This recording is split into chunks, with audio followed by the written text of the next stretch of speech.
Today's featured car of the day is a 1964 Pontiac Catalina two-door hardtop.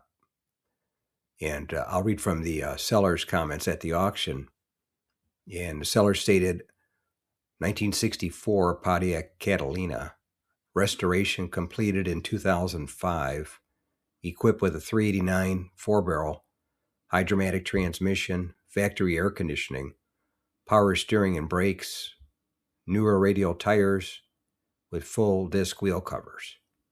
And mileage is 106,268. And it sold for $29,750 at my local classic car auction in Palm Springs, California.